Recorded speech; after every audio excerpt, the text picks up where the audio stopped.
Hello ವೀಕ್ಷಕರೇ, welcome to radiant GK stories. ಇಂದು ಮಹಾಭಾರತದ 22ನೇ ಎಪಿಸೋಡ್. ಪಾಂಡವರು ಕುಂತಿ ದ್ರೌಪದಿಯೊಂದಿಗೆ ದೃಪದನ ಅರಮನೆಗೆ ಹೋಗುತ್ತಾರೆ.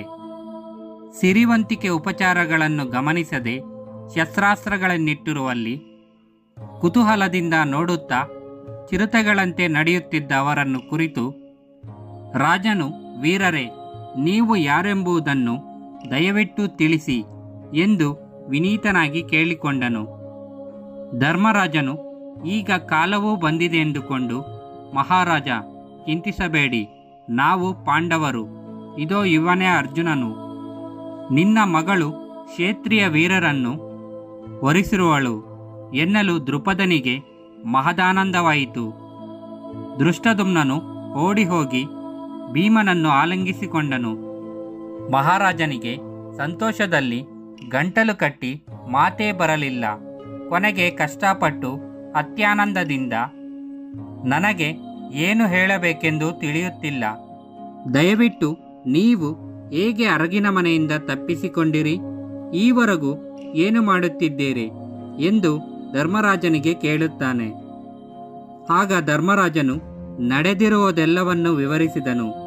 ದೃಪದನು ತನ್ನ ರಾಜ್ಯವನ್ನೇ ಒಪ್ಪಿಸುತ್ತಾ, ಕೌರವರಿಗೆ ನೀವಿನ್ನು ಹೆದರಬೇಕಾಗಿಲ್ಲ, ನಿಮ್ಮೊಡನೆ ನಾವೆಲ್ಲ ಇದ್ದೀವಿ ಎಂದು ಹೇಳಿ, ಅನಂತರ ಈಗ ಮೊದಲು ದ್ರೌಪದಿಯ ವಿವಾಹವನ್ನು ಅರ್ಜುನನೊಡನೆ ಮಾಡಿ ಮುಗಿಸೋಣ ಎಂದನು. ಧರ್ಮರಾಜನು, ನಾನು ಪಾಂಡುವಿನ ಹಿರಿಯ ಮಗ, ನನಗೆ ಮೊದಲು ಮದುವೆಯಾಗಬೇಕು ಎನ್ನುತ್ತಾನೆ. ಹಾಗಿದ್ದರೆ ದ್ರೌಪದಿಯನ್ನು ನೀನೇ ಮದುವೆಯಾಗು, ನಿನ್ನನ್ನು ಅಳಿಯನಾಗಿ ಪಡೆಯುವುದು ನನ್ನ ಸೌಭಾಗ್ಯ ಎಂದನು. ಧರ್ಮರಾಜನು ನಕ್ಕು, ದಯವಿಟ್ಟು ತಪ್ಪರ್ಥ ಮಾಡ್ಕೋಬೇಡಿ, ನಾವು 5 ಪಾಂಡವರು ದ್ರೌಪದಿಯನ್ನು ವರಿಸುತ್ತೇವೆ ಎಂದನು. ದೃಪದನಿಗೆ ಚಿಂತೆಯಾಯಿತು. ಬಲಿಷ್ಠರಾದ ಪಾಂಡವರನ್ನು ಎದುರು ಹಾಕಿಕೊಳ್ಳುವಂತೆಯೂ ಇಲ್ಲ. ಆದರೆ ಇದು ಧರ್ಮವೇ? ಇದು ಸಾಧ್ಯವಿಲ್ಲ. ಪೂರ್ವಿಕರು ಹಾಕಿಕೊಟ್ಟ ಧರ್ಮದಂತೆ ಪುರುಷನು ಬಹುಪತ್ನಿಯರನ್ನು ಹೊಂದಬಹುದೇ ಹೊರತು ಸ್ತ್ರೀಯು ಒಬ್ಬನಿಗಿಂತ ಹೆಚ್ಚು ಜನರನ್ನು ಮದುವೆಯಾಗುವಂತಿಲ್ಲ. ಇದು ತಪ್ಪು, ನೀತಿಯಲ್ಲ ಎಂದನು. ಧರ್ಮರಾಜನು, ನೀವು ಹೇಳುವುದು ಸರಿ, ಹೆಣ್ಣು ಒಬ್ಬನಿಗಿಂತ ಹೆಚ್ಚು ಪತ್ನಿಯರನ್ನು ಪಡೆಯುವುದು ಪದ್ಧತಿಯಲ್ಲ. ಆದರೆ ನಾವು ಸಹೋದರರು, ಎಲ್ಲವನ್ನೂ ಹಂಚಿಕೊಂಡೇ ಬಂದವರು. ಈವರೆಗೂ ನಮ್ಮ ಒಗ್ಗಟ್ಟನ್ನು ಕಳ್ಕೊಂಡಿಲ್ಲ. ಇನ್ನು ನಮ್ಮ ತಾಯಿ ಗೊತ್ತಿಲ್ಲದೆ ಮಾತನಾಡಿರುವಳು. ನಿಮ್ಮ ಹುಡುಗಿಯನ್ನು ನಾವು ಕರ್ಕೊಂಡೋಗಿರುವಾಗ ಭಿಕ್ಷೆಯನ್ನು ನೀವೆಲ್ಲರೂ ಹಂಚಿಕೊಳ್ಳಿರಿ ಎಂದು ಬಿಟ್ಟಳು. ನಮಗೆ ನಮ್ಮ ತಾಯಿಯ ಮಾತು ಧರ್ಮಶಾಸ್ತ್ರಗಳಿಗಿಂತಲೂ ಮಿಗಿಲಾದದ್ದು. ಇನ್ನು ಅನೇಕ ಋಷಿಗಳಿಗೆ ಒಬ್ಬಳೇ ಪತ್ನಿ ಇದ್ದ ಉದಾಹರಣೆಗಳು ಬೇಕಾದಷ್ಟಿವೆ. ಜಟಿಲ ಋಷಿಯ ಮಗಳಿಗೆ 7 ಜನ ಗಂಡಂದಿರು. ನನ್ನ ಸಲಹೆ ಅಧರ್ಮವೆಂದು ನನಗನಿಸುತ್ತಿಲ್ಲ. ಈವರೆಗೆ ನನಗಾಗಲಿ ಅಧರ್ಮದ ಯೋಚನೆ ಬಂದಿದ್ದೇ ಇಲ್ಲ. ನೀವು ಚಿಂತಿಸಬೇಡಿ ಎಂದನು. ದೃಪದನಿಗೆ ಧರ್ಮರಾಜನ ವಾದದಿಂದ ತೃಪ್ತಿಯಾಗಲಿಲ್ಲ. ಏನು ಮಾಡಬೇಕೆಂಬುದನ್ನು ಅರಿಯಲಾರದೆ ಒದ್ದಾಡಿದ. ಅಷ್ಟರಲ್ಲಿ ವ್ಯಾಸನ ಆಗಮನವಾಯಿತು.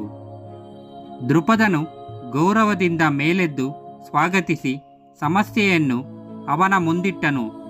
ವ್ಯಾಸನು ನಕ್ಕು, ನಾನು ಬಂದಿದ್ದೆ ಇದಕ್ಕಾಗಿ. ನೀನೆನ್ನುವುದು ಸರಿ.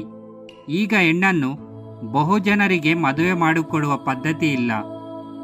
ಆದರೆ ಹಿಂದೆ ಈ ಪದ್ಧತಿ ಇತ್ತು. ಈ ಸಂದರ್ಭದಲ್ಲಿ ಇದು ದೈವ ಇಚ್ಛೆಯೂ ಹೌದು. ಪೂರ್ವಜನ್ಮದಲ್ಲಿ ದ್ರೌಪದಿಯು ಶಂಕರನನ್ನು ಪ್ರಾರ್ಥಿಸಿ 5 ಗಂಡಂದಿರ ವರವನ್ನು ಪಡೆದಿರುವಳು. ನನಗೆ ಇದಕ್ಕಿಂತಲೂ ಹೆಚ್ಚು ಗೊತ್ತು, ಆದರೆ ಹೇಳುವಂತಿಲ್ಲ.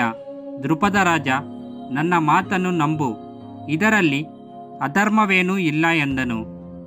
ದೃಪದನಿಗೆ ಸಮಾಧಾನವಾಯಿತು. ರೋಹಿಣಿ ನಕ್ಷತ್ರದ ಶುಭ ಮುಹೂರ್ತದಲ್ಲಿ ಪಂಚಪಾಂಡವರು ದ್ರೌಪದಿಯನ್ನು ಒಬ್ಬರಾದ ಮೇಲೆ ಒಬ್ಬರಂತೆ ಮದುವೆಯಾದರು. ಈಗ ಪಾಂಡವರಿಗೆ ದೃಪದ ಕೃಷ್ಣನ ಬಲವಿತ್ತು. ಅವರು ಕೌರವರಿಗೆ ಹೆದರಬೇಕಾಗಿರಲಿಲ್ಲ. ದೃಪದನ ರಾಜ್ಯದಲ್ಲಿ ಅವರು ಸುಖದ ದಿನಗಳನ್ನು ಕಳೆದರು. ಈ ವಿಡಿಯೋ ನಿಮಗೆ ಇಷ್ಟವಾಗಿದ್ದಲ್ಲಿ ಲೈಕ್ ಮಾಡಿ, ಕಾಮೆಂಟ್ ಮಾಡಿ, ನಿಮ್ಮ ಫ್ರೆಂಡ್ಸ್ಗೆಲ್ಲ ಶೇರ್ ಮಾಡಿ, ಹಾಗೆ ಸಬ್ಸ್ಕ್ರೈಬ್ ಮಾಡಿ. ನಮ್ಮ ಇಂದಿನ ಮಹಾಭಾರತ ವಿಡಿಯೋಸ್ಗೋಸ್ಕರ ನಮ್ಮ ಚಾನಲ್ನ ಒನ್ ಟೈಮ್ ವಿಸಿಟ್ ಮಾಡಿ. Thanks for watching.